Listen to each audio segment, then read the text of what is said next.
Have you ever experienced the feeling of not having any money?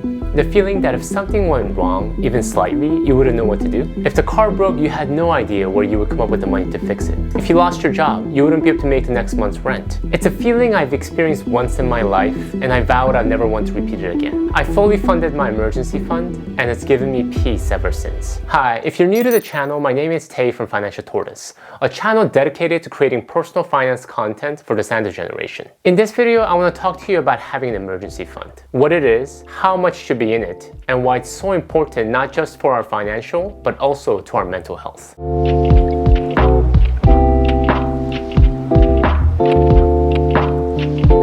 First, what is an emergency fund and what does it do? If any of you guys have ever bowled as a child, you might remember using what's called bumpers or guardrails. These bumpers would essentially keep your bowling balls from falling into the gutter. They kept you in the game even though you might have launched the ball improperly or your ball started spinning in the wrong direction. Think of emergency funds like these bowling bumpers. In your journey to debt paydown, investing, or financial independence, emergency funds ensure you don't get derailed and help you stay committed to your goal. They help you stay on track regardless of what life event may come at you. I have countless examples of friends and readers whose emergency funds saved them from financial and emotional turmoil. Broken water boiler.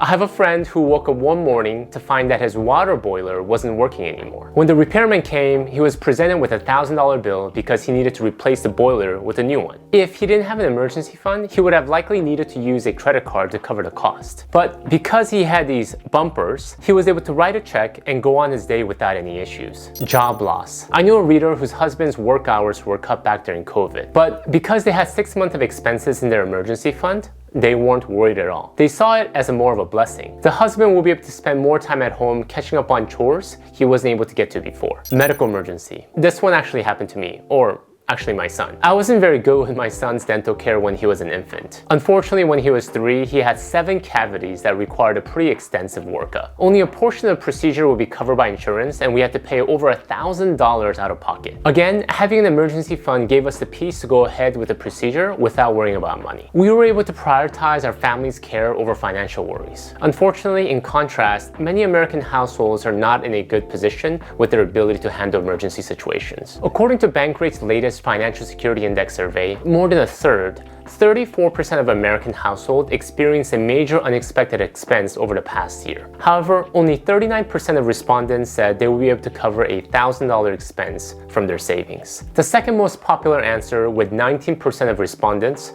was using a credit card to cover their emergency expenses and paying it off over time. While tapping into savings to pay off an emergency was the most common response, more than a third of Americans would sink into one type of debt or another, potentially harming their financial security. These are some scary numbers. I challenge you not to be one of these statistics. Prepare your finances so you and your family can weather the emergencies that will happen.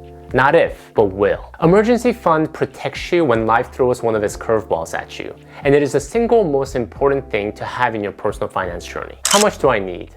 This depends on your unique situation and your comfort level, but I would say it's somewhere between 3 to 12 months of monthly expenses. And when you're calculating your monthly expenses, you want to factor in your basic needs only, not your nice to haves or want to haves. If a catastrophic event happened tomorrow and you're only focused on the roof over your family, food on your table, and transportation to take you to places, what would that cost? The way I like to break it down is by these 3 big categories of expenses: housing, food, and transportation. Housing cost. When it comes to housing, include your mortgage or rent, utilities, property tax, and property insurance. Everything associated with keeping the lights on and the house heated. Food.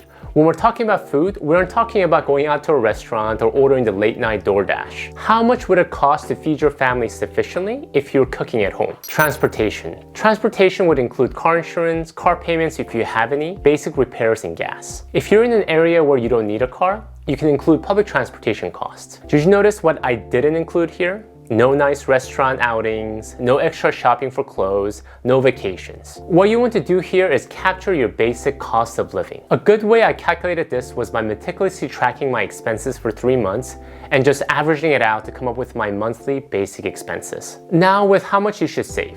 Like I mentioned before, it depends on your comfort level, but let me share with you a few rule of thumbs. If you're in a secure, stable job that has consistent salary, think big corporation or government jobs, I think you can go down to 3 months of expenses if you feel comfortable with this number. If your monthly income is less consistent because you're self-employed or are in a contract position, I would recommend increasing it to at least 6 months.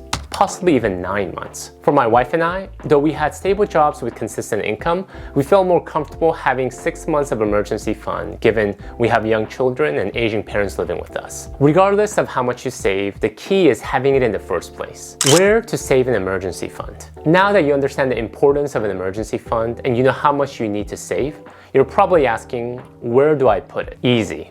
In $20 bills, a large envelope under your mattress. No, unless you're a drug dealer, please don't do this. When it comes to where to put your money, you want your money to be secure and at the same time accessible. The fancy financial terminology for this is liquid. Find a simple savings account or a money market account that you can easily and quickly access. And don't worry too much about the interest rate. Your goal isn't to make money from this account. The goal of this money is to help you deal with the unexpected emergency without derailing your overall life plan. I've read some people talk about putting their emergency fund in investments or even considering their retirement funds such as Roth IRA or 401k as emergency funds, but I personally don't think this is a great idea. Investment as emergency fund debunked. First, when you have an emergency fund in an investment because you're afraid of losing money by having it sit in a simple savings account, the goal of the money is conflicted. You're trying to have that money as an investment while at the same time being a cushion for life's unexpected events. You never know where the market will be when that life event happens. If you happen to lose your job, it could also be likely that the market also tanks. You not only need to deal with the job loss, but take a loss in the market because you're needing to pull that cash out to cover your basic expenses. Retirement fund as emergency fund debunked. The idea of using a retirement fund as an emergency fund is also quite risky. I've heard of the argument that the Roth contribution can be used as an emergency fund because there's no penalty to taking it out. But in the same way, you don't know how the market is going to react. What if you're taking that money out when the market is doing extremely well and you're missing out on the gains? Keep things simple.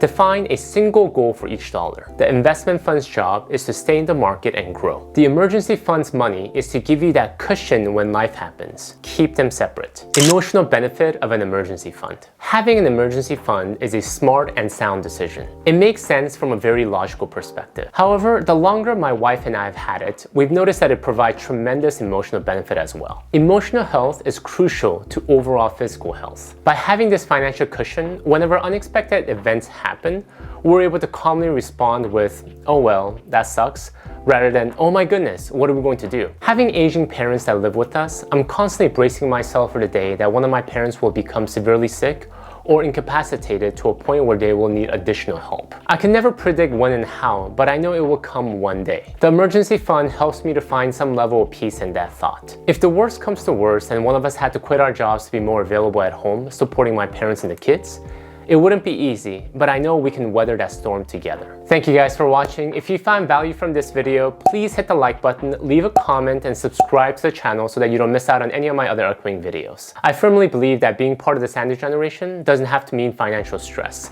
With careful planning and preparation, we can thrive during this stage of life. Help me spread the knowledge. Thank you again. I'll see you in my next video.